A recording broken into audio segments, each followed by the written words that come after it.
Yum used to say, quote, "It is quite true. I am nobody, but I live beside the ocean and I keep a few pitchers of the water with me. When a guest comes, I offer that to him." Unquote.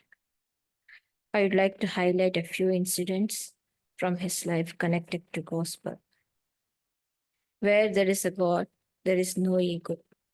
Sri Ramakrishna effaced M's ego forever, and thus he became a perfect instrument in the hands of the Master. M had asked four vital questions of life on behalf of humanity in the Gospel. 1. How may we fix our minds on God? 2. How ought we live in the world? 3. Is it possible to see God? 4. Under what conditions does see God? Sri Ramakrishna replies to these questions through parables, symbols, songs, stories, folklore, myths, scientific reasoning, day-to-day household examples, and examples from the nature and from animal and human behavior. This captivated M. Never before had he met such a man.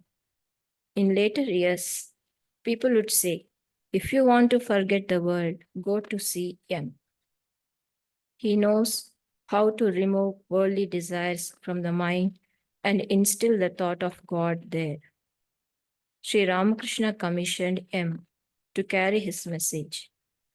Once Sri Ramakrishna said in an ecstatic mode, addressing Divine Mother, "Mother, why have you given him only one small pot of power? Oh, I see. That will be sufficient for your work." Another time, Sri Ramakrishna told him, "God binds the Bhagavata Pandit to the world with one tie. Otherwise, who remain to explain the sacred book? He keeps the Pandit bound for good for men.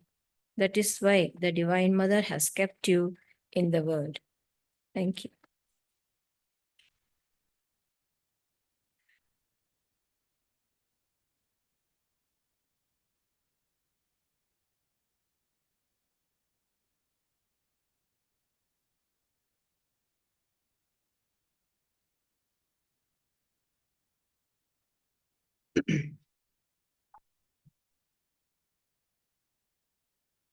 ॐ तव कथामृतं तप्तजीवनं कविभिरीडितं कल्मषापहं श्रवणमङ्गलं श्रीमदाततं विगृह्णन्ति ते पूरिता जनाः. O Lord, your words, like sweet nectar, refresh the afflicted. Your words, which poets have sung in verses, vanquish the sins of the worldly. Blessed are they who hear of you, and blessed indeed are they who speak of you. How great is their reward. Today we will start the 37th chapter, the Master and Narendra. Sunday, 1st March 1885. Sri Ramakrishna was seated on a small couch in his room, absorbed in deep samadhi. Mahimacharan, Ram, Manomohan, Nibai Chaitanya, Yam, and other devotees were sitting on a mat spread on the floor. They were watching the Master intently. The devotees saw that the Master was returning to the consciousness of the world, though his mind still lingered in the realm of God vision. Master. There are two classes of devotees: Jiva Kotis, or ordinary men, and Ishvara Kotis, or divine messengers. The Jiva Kotis' devotion to God is called Vaidhi, formal. That is, it conforms to scriptural laws. He worships God with a fixed number of articles, repeats God's holy name as specified number of times, and so on and so forth. This kind of devotion, like the path of knowledge, leads to the knowledge of God and to samadhi. The Jiva Koti does not return from the samadhi to the relative plane. But the case of the Ishvara Koti is different.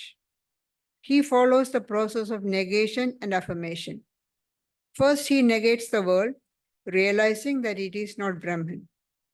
But then he affirms the same world, seeing it as the manifestation of Brahman. To give an illustration, a man wanting to climb to the roof first negates the stairs as not being the roof. But on reaching the roof, he finds that the stairs were made of the same material as the roof, brick, lime, and brick dust. Then he can either move up and down the stairs or remain on the roof as he pleases. So Sri Ramakrishna is describing the two types of devotees, the two classes of devotees, Jiva Koti and Ishvara Koti. Jiva Koti is just ordinary people who strive to realize God doing spiritual practices. So he speaks about them. The Jiva Koti's devotion is called Vaidhi Bhakti, formal devotion. We all belong to the Jiva Kotis. We are all on the path of spirituality. We are doing spiritual practices, however little it is, but still we are doing. So we are all on the path, but there is a formality. We worship God with flowers, or each one differently according to his or her temperament. Then repeat the name of God a particular number of times. Then there is observing fast, vigils, all those formalities are there according as what the scriptures say. That's why it's called Vaidhi Bhakti, formal. And through this, what happened? When we do all these things, our mind becomes pure, and slowly, the pure mind will be able to receive the grace of God and then attain God, knowledge of God, devotion increases, and then you come to know God. Knowledge of God comes, and then that leads to finally to samadhi. It's a long way. But Sri Ramakrishna says the Jiva Koti does not return from samadhi to the relative plane.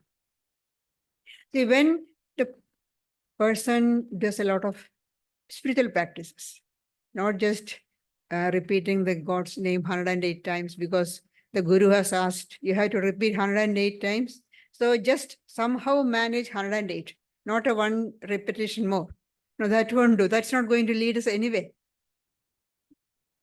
But who does a lot of spiritual practices, lot of repetition of the name of God, then they say the Kundalini is awakened, the spiritual power within us, which is present in all of us, but in a state of its dormant state. It is sleeping there.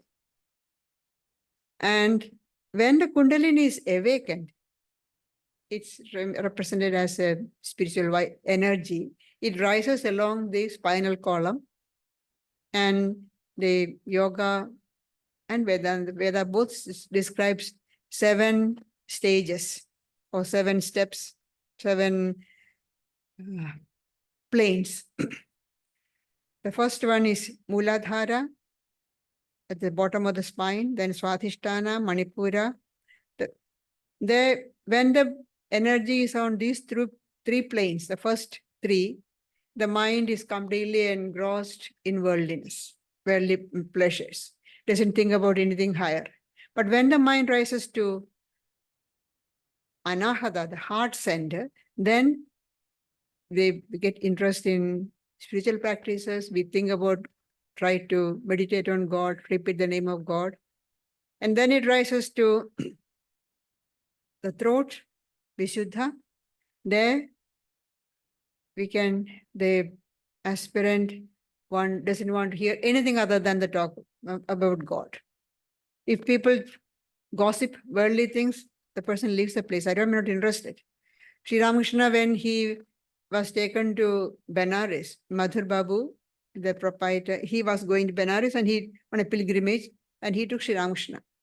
And Madhur, being a landlord, Zamindar, he met another landlord there, big rich man, and they were talking about their business deals, profit and all loss and everything.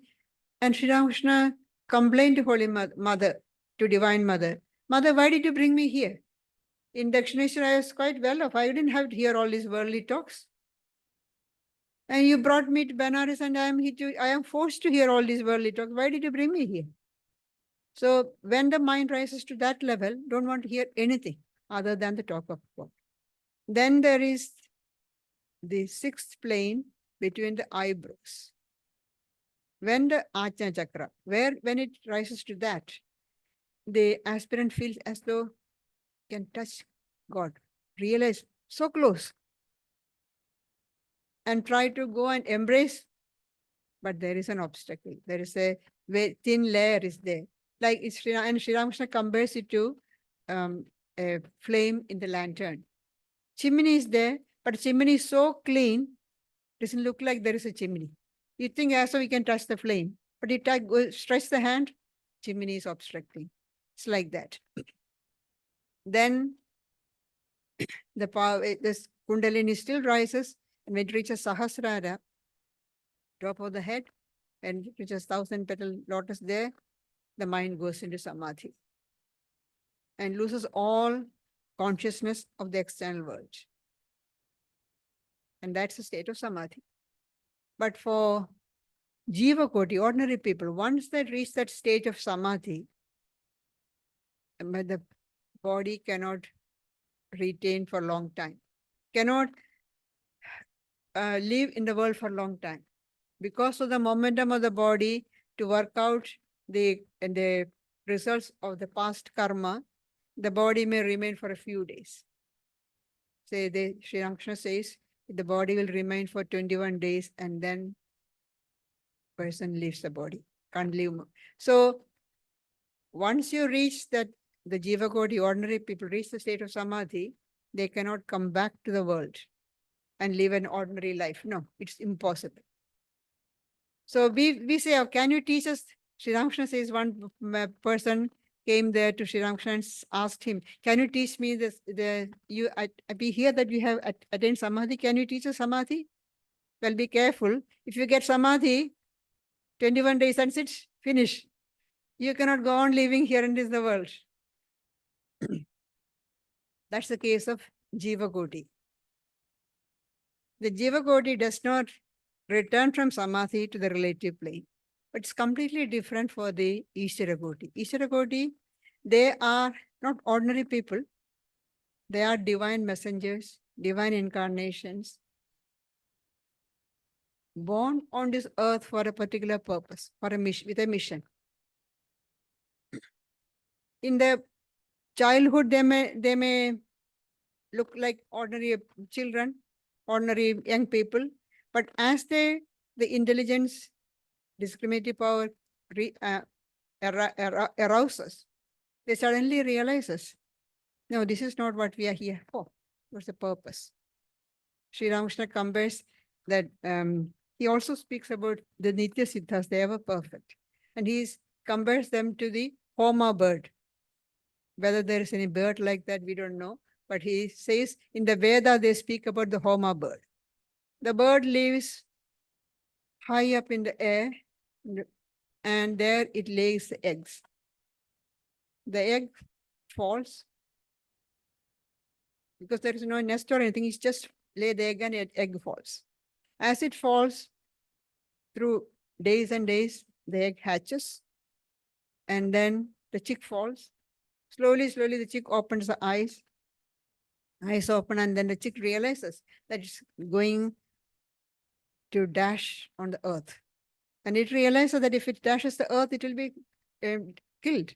So straight away it goes up, back to its mother. Ever perfect people, Nitya Siddhas, they are like that. As soon as their discriminative capacity arouses. They realize the aim of life is God realization. They go straight back to realize God. So these devotees come down, and they even after they also do spiritual practices just like ordinary people. What's the need for that? To set an example. We see, look at all these great people. Sri Ramakrishna, Buddha, Jesus, they all did spiritual practices. If they are incarnation, if they are God taken a human form, what is the need for spiritual practices? To set an example. You have to do this. Only then can you realize God. Simply sitting there, or let God's grace come, then I'll have God realization. It won't happen. You have to work. You have to do spiritual practices. And they attain the state of samadhi. But unlike the ordinary people, Jiva Koti, they come back. They come back to ordinary plane of existence. Because they retain a part of the ego of knowledge, ego of devotion they keep. Whereas the Jiva Koti, at the state of samadhi, the ego is completely annihilated, and without ego, there is no life. So that's why within 21 days, the person dies.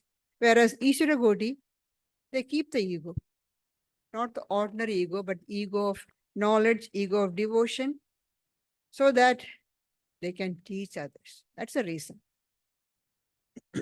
Their mind goes between the sixth and seventh plane, says Sri Ramakrishna. Sixth plane is between the eyebrows, and seventh one above the head. So they thus a high top level, 2 levels, their mind doesn't come down from that. And seeing the same spirit shining in every being, they feel love and compassion for all. They don't look down upon ordinary people, even completely worldly people. They don't look down. Sri Ramakrishna says, when I see the worldly people, what do? I use my Vedantic reasoning. The divine Brahman is present in all. So they see the presence of the divine in all and feel love and compassion for all. And they spend the whole life guiding others. That's their purpose. Look at the life of all these great incarnations. Buddha, till the last day of his life, he was teaching. In the life we read that he was almost on the point of death, and one seeker came, and Ananda, his attendant, stopped, saying that Buddha is on the verge of death. You can't meet him. Buddha overheard the conversation and said, no, Ananda, let him come. This person who has come is well prepared. So whatever a few words I say, he will understand. My teachings, he will understand. So let him come. Sri Ramakrishna, he could hardly speak because of the throat cancer. Still he will he sometimes mumble, sometimes through actions. He used to instruct them.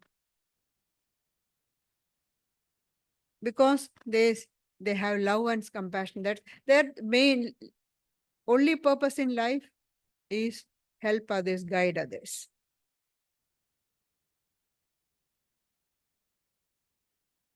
And this coming down from the state of samadhi and guiding others, Sri Ramakrishna has given a new term, that is state of vijnana. According to Advaita, you go up in the state of samadhi, nirvikalpa samadhi, you realize that everything is Brahman. There's nothing other than Brahman. That is the acme of knowledge. So on the perpendicular level or vertical height, that is the highest state. But then on that top level, On the horizontal level, there are other states. You have realized that you are Brahman, then you look around, see everything as Brahman. That's why Sri Ramakrishna says here,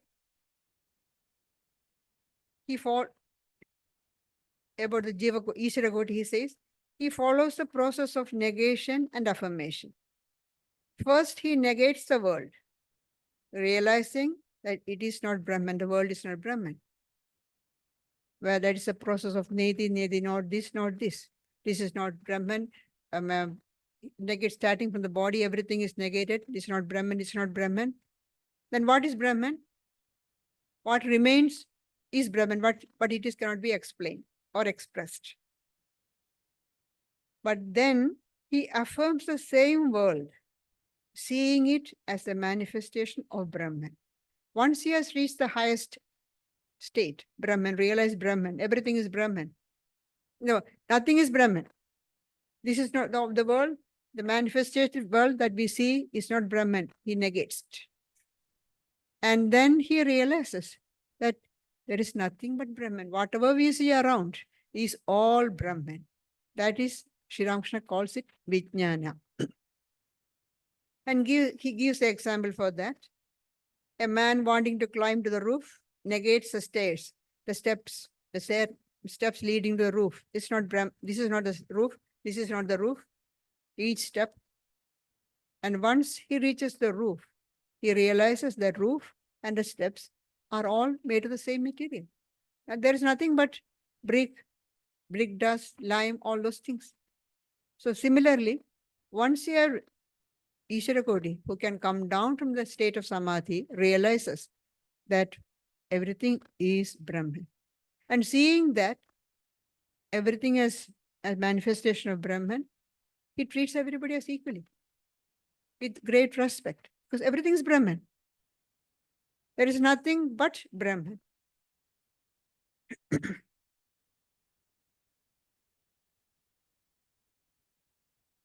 And then he can either move up and down or remain there. That's what Sri Ramakrishna did. You can see after he attained Nirvikalpa Samadhi, he remained in the state for almost 6 months. Then he got instruction from Divine Mother, remain in Bhavamukha. Bhavamukha means the threshold of the formless and the manifested world. So he can go just as though we are on the standing on the door. We are in touch with the inside of the room and outside of the room. Yeah, in touch with the external manifested world and also in touch with the unmanifested, attributeless, Nirguna Brahman, formless Brahman. Sri Ramakrishna continues. Shukadeva was absorbed in Samadhi, Nirvikalpa Samadhi, Jada Samadhi. Shuka is, they say, the story is he was born as an knower of Brahman. He was the son of Vyasa, sage Vyasa. He was born as knower of Brahman. So, but he is the one who described Bhagavata to King Parikshit. Bhagavata is mostly a devotional scripture.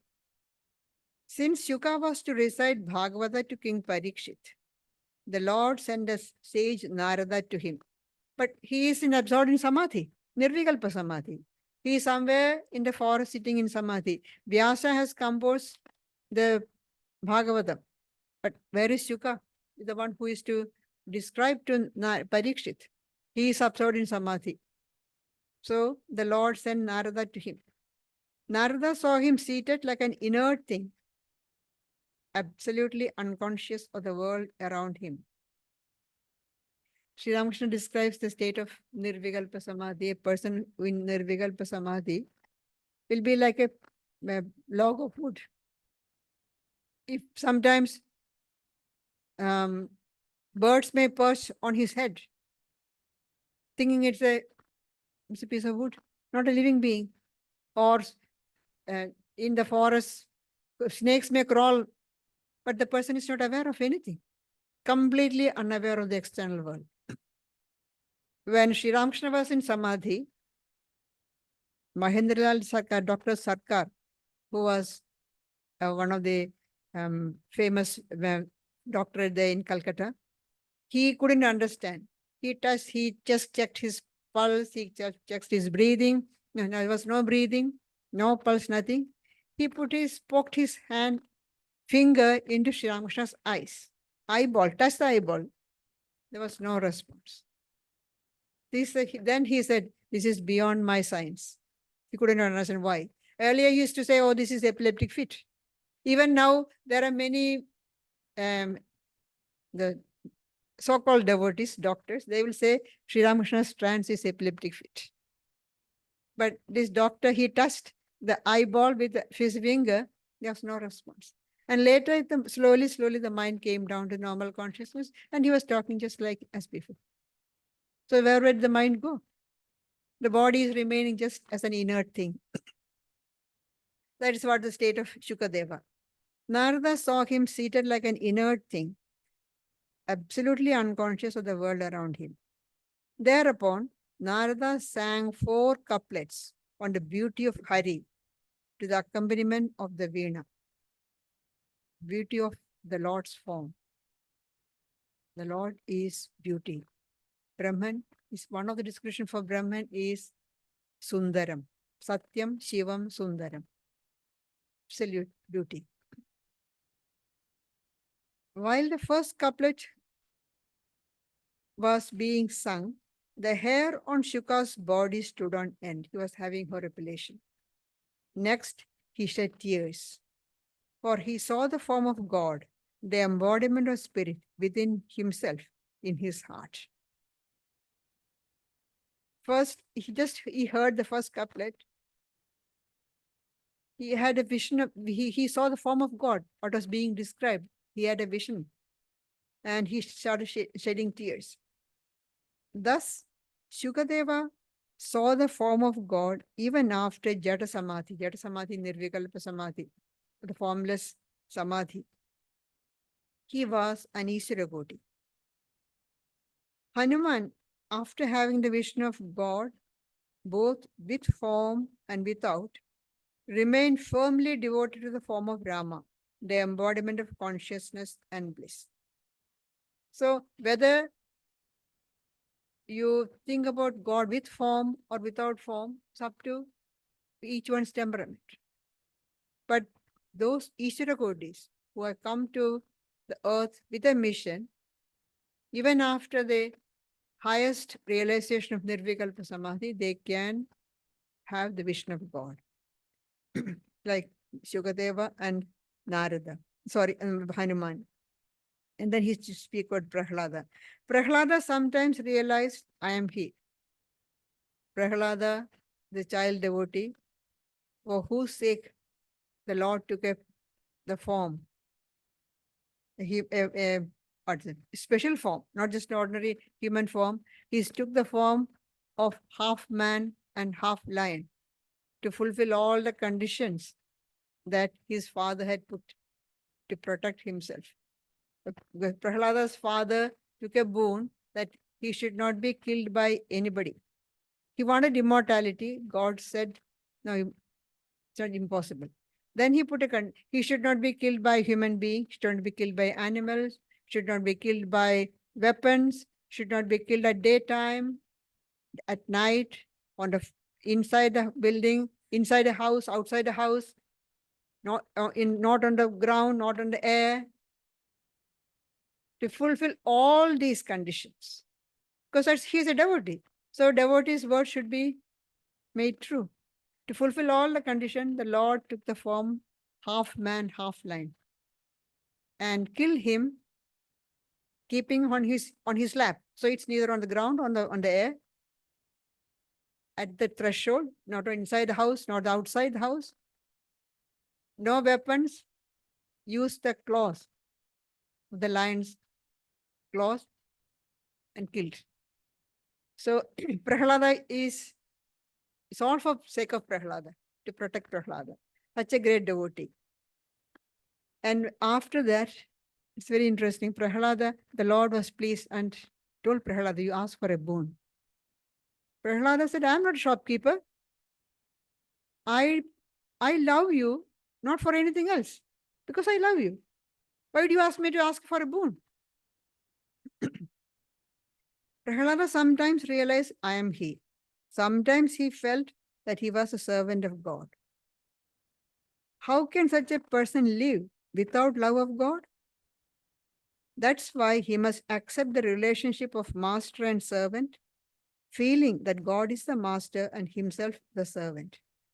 This enables him to enjoy the bliss of Hari. In this attitude, he feels that God is the bliss and he himself is the enjoyer. Sri Ramakrishna says the devotee wants to enjoy God. So he says he doesn't want to become Brahman. But you become Brahman means there is no separation. How can you to enjoy? You must be separate from the object of enjoyment. The devotee wants to enjoy God. So he says, devotee wants to enjoy sugar, doesn't want to become sugar. You becoming Brahman, the knower of Brahman becomes Brahman. There is no separation, there is no duality, there is nothing. There is no I and Brahman, no. There is only one. But the devotee wants duality. So keeps a distance and enjoy God. So the keep idea of master and servant. God is master and I am the servant. The ego of devotion, the ego of knowledge, the ego of child do not harm the devotee. Shankaracharya kept the ego of knowledge. The ego of a child is not attached to anything. The child is beyond the three gunas. He is not under the control of any of them. One moment you find him angry, the next moment it's all over. One moment you see him building his playhouse, the next moment he forgets all about it. Now you see him love his playmates, but if they are out of his sight a few days, he forgets all about them. A child is not under the control of any of the gunas, sattva, rajas, or tamas. The bhakta feels, oh God, thou art the Lord and I am thy devotee. This I is the ego of bhakti. Why does such a lover of God retain the ego of devotion? There is a reason. The ego cannot be got rid of. So let the rascal remain as a servant of God, the devotee of God. Sri Ramakrishna talking about the ego of devotion, ego of knowledge, ego of a child. What is this ego? Vivek Chudamani of Shankaracharya describes or defines ego as the inner organ is called ego from its identification of the body as one's own self. The inner antakarana, inner organs, mind, buddhi, that's intellect, chitta, mind stuff, and ahangara, ego. They are the four. This four together is called the inner organ. Or we can also, they also say what we ordinarily say, mind, depending upon the function, they're called, these four different names are given. Like, as we have said so many times, mind is the one that receives the manas, is the one that receives the experience from the external world. The perceptions come. Then it's a receiving station. Then the buddhi analyzes it. This is a new thing. What is this? Then chitta is a mind stuff, it's a storehouse. So it's all catalog there, the knowledge. Check with the catalogs. Is there, oh yes, I know the person. It is Betty.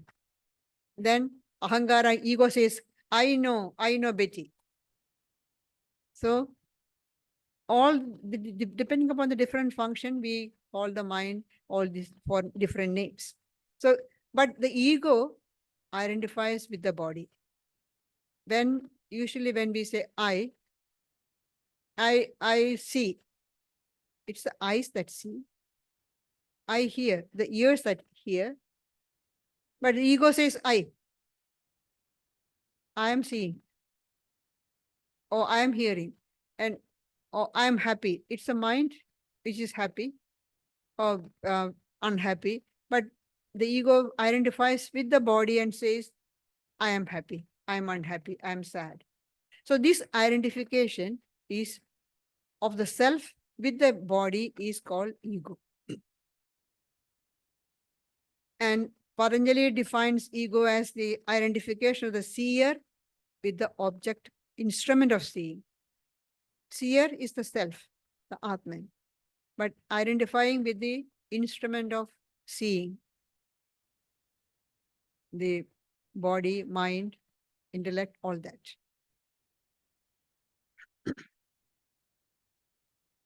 And the I that makes a person, the ego, the I feeling that makes a person worldly is Sri Ramakrishna calls it the unripe ego, or what we call egotism. If there is no ego, what remains? If the ego is completely removed, only God is there. That's why when the ego goes, the body also falls off in samadhi. What happens? Ego is completely effaced. As we said earlier, for the Jiva Koti, ordinary people, when we reach the state of samadhi, ego is completely effaced, and then the body won't last.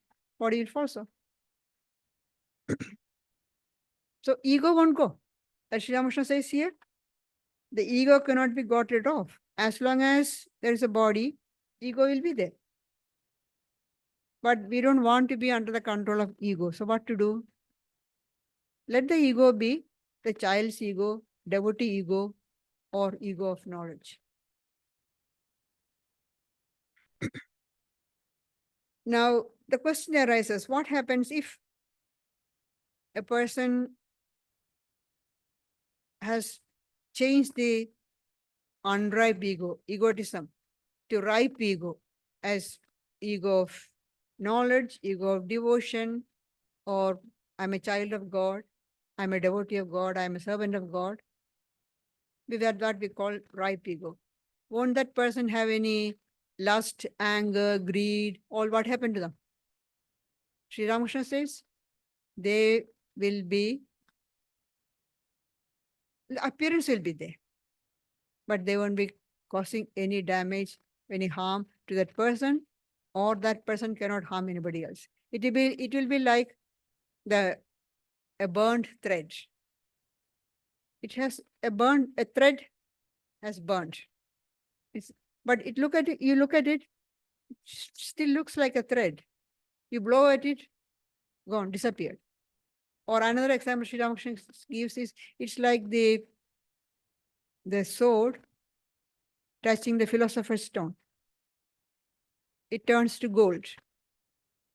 It can no longer cut, can no longer do any harm to anybody. So the devotee's ego, the child's ego, I am child of God, I am devotee of God, I am servant of God.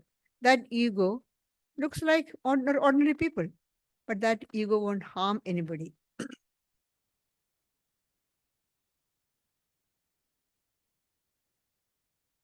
The ego of devotion, the ego of knowledge, the ego of child do not harm the devotee.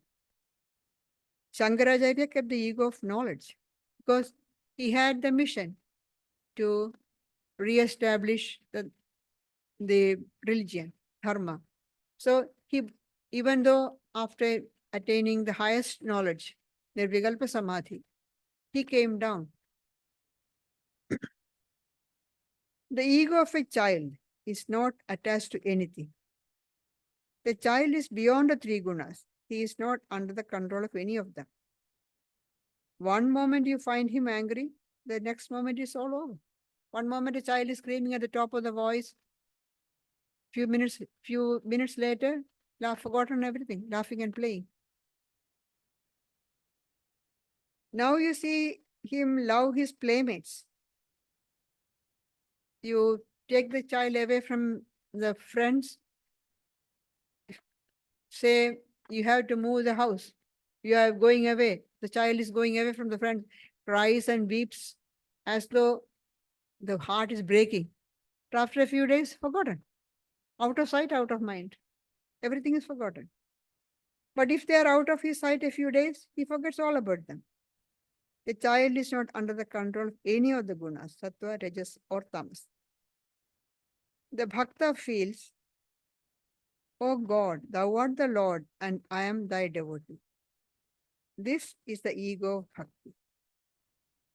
And Sri Ramakrishna says, if you want to feel proud, you feel proud that I am the devotee of God. I'm a devotee of God. I won't stoop down to these mean acts. No, I won't tell a lie. I won't harm anybody. I won't cheat anybody. What do you think? I'm a devotee of God.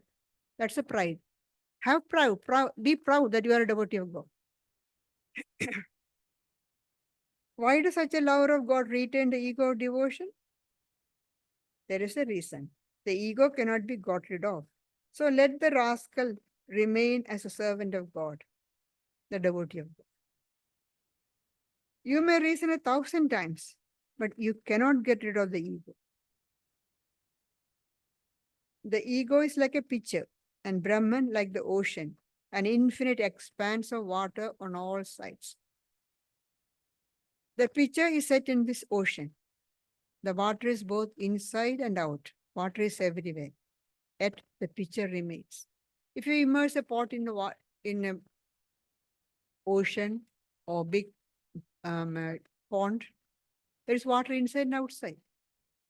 That pitcher, that pot is the ego. But there is inside, outside, all Brahman.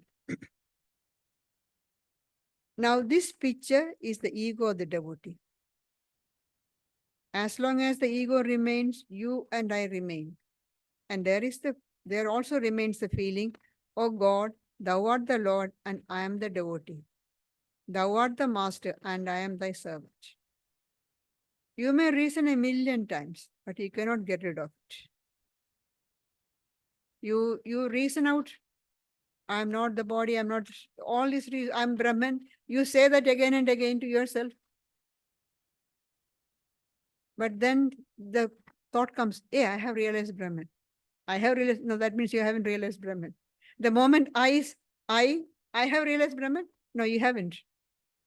Because the I comes, the ego comes up. So Sri Ramakrishna says it's like the Ashwatha tree, people tree. You pull out all the roots and everything, you think you have pulled out the tree. But a few days later, you can see a new shoot coming up. A tiny bit of root was somewhere there, it comes up. It's very hard to pull out completely. So let the ego remain as a child of God, devotee of God, servant of God. There's no harm in that.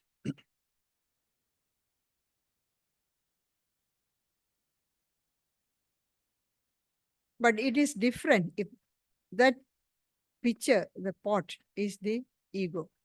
You may reason 1,000,000 times, but you cannot get rid of it.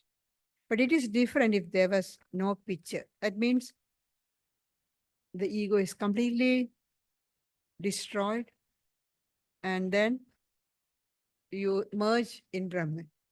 That means for ordinary people, that's it. No more living in the world. Become one with Brahman, and the body is gone. Narendra entered the room and saluted the master. They began to talk together. Presently, the master came down from the couch and sat on the floor, on which a mat had been spread. In the meantime, the room had become filled with people, both devotees and visitors. It gets very interesting as soon as the moment Narendra comes, his attention is all on Narendra. The room may be full of people, but he'll be talking only to Narendra.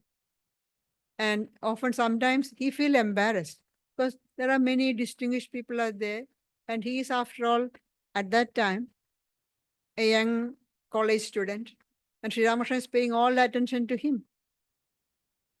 Sometimes he has to tell please talk to them. And again, feeding Narendra. Narendra eat this, Narendra eat that. all feeding Narendra. And another time, one young man, devotee who comes there, she complained to Sri Ramakrishna. Oh, always Narendra eat, Narendra eat. What about us? We are good for nothing?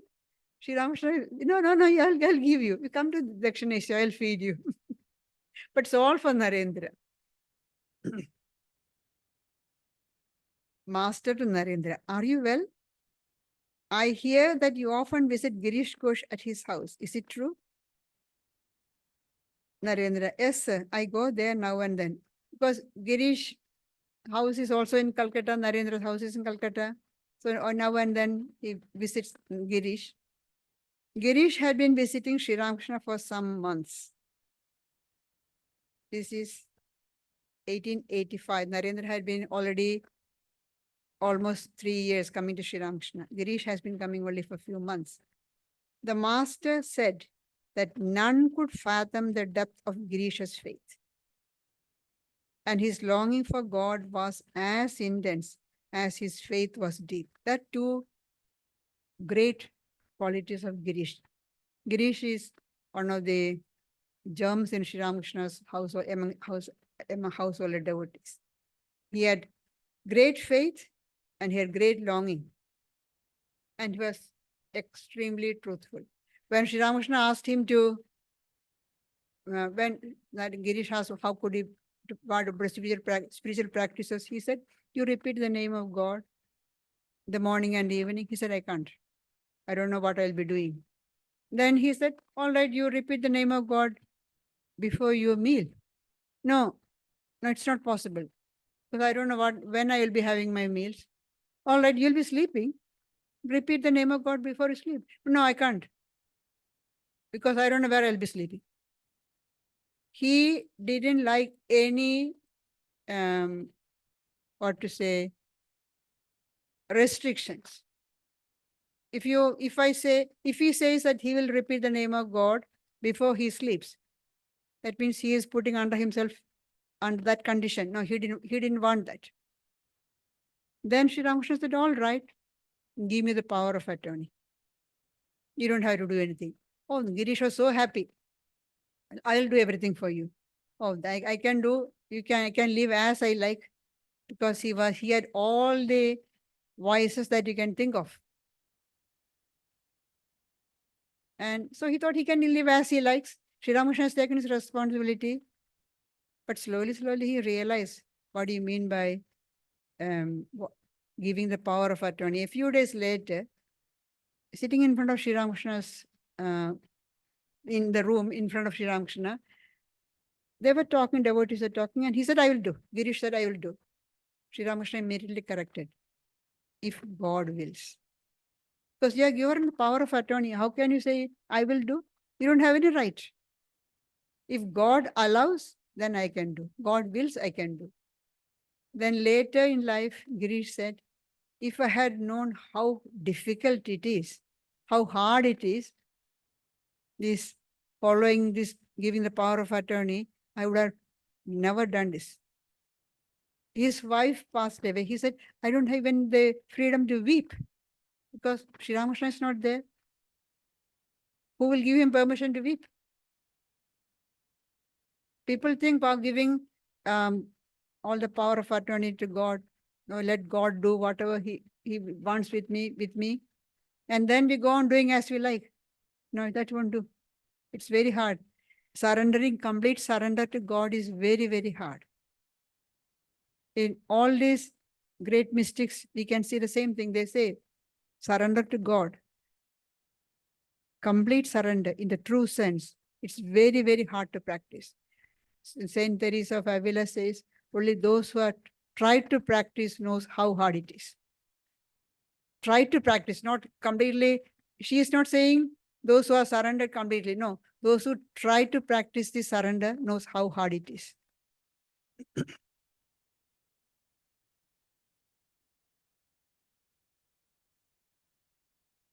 Girish had been visiting the Master Sri Ramakrishna for some months. The master said that none could fathom the depth of Girish's faith, and his longing for the God was as intense as his faith was deep. At home, He was always absorbed in the thought of Sri Ramakrishna. Many of the master's devotees visited him. They talked only about Sri Ramakrishna. But Girish was a householder who had had varied experiences of worldly life.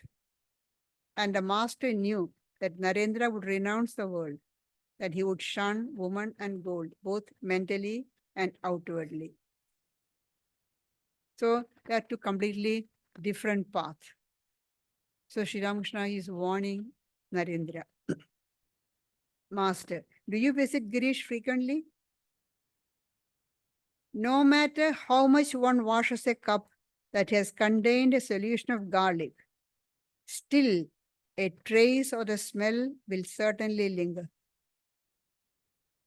The youngsters who come here are pure souls, untouched by woman and gold. Men who have associated a long time with woman and gold smell of garlic, as it were. They are like a mango pecked by crows. Such a fruit cannot be offered to the deity in the temple, and you hesitate to eat it yourself.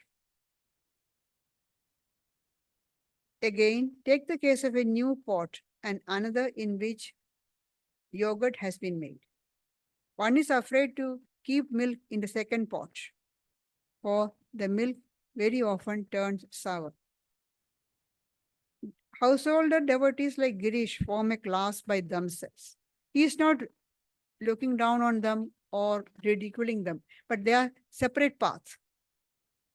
Narendra is going to be a all-renouncing monk, so he has to be careful how much he can associate with householders. Householder devotees like Girish form a class by themselves. They desire yoga and also bhoga. Narendra, but Girish has given up his old associates. Master, yes, yes. And then he gives an example. In a certain place, there sat some sannyasis. A young woman happened to pass by. All continued as before to meditate on God, except one of them who cast sidelong glances at her. Before becoming a monk, he had been the father of 3 children. If you keep a solution of garlic in a cup, won't it be hard to remove the smell from it? So when you're having lived in the life of a householder with family, it, there will be a tiny bit of the worldliness will be there, however much the person is a devotee of God. So, and monks should be completely free from that worldliness. That's why Sri Ramakrishna is very strict. All this, Buddha was very strict. Chaitanya was very strict. One of his disciples talked to a lady devotee, but that disciple was a monk, so Chaitanya banished him from his presence. No. Very strict rules for monastics.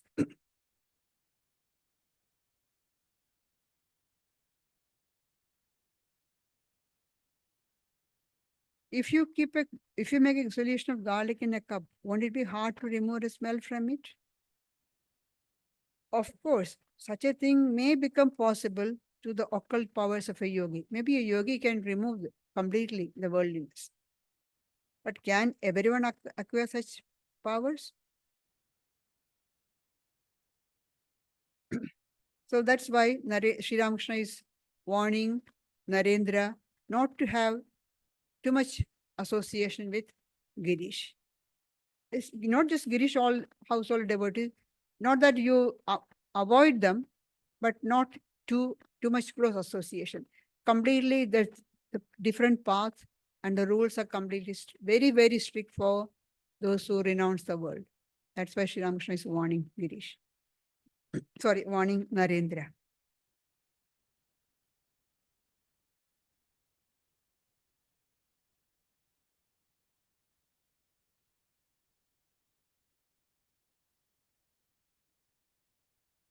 This first day we'll have the yoga class from 10 a.m.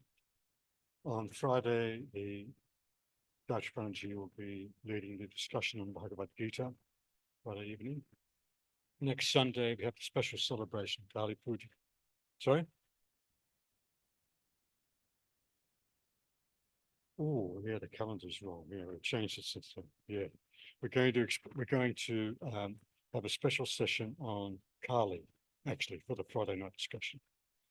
And then on Sunday, the Kali Puja celebration, we'll have talks by Swaminathan Vishwanathan and Gayatri Pranaji. We'll have our very good and very talented friend, Tanin Hayat Khan, coming to give a Sarod recital. And then we'll have a candlelight offering ceremony to Kali. And you're invited to bring some sweets or savories to offer. So please join us next Sunday. Now we'll conclude with a guided meditation, shall we conduct?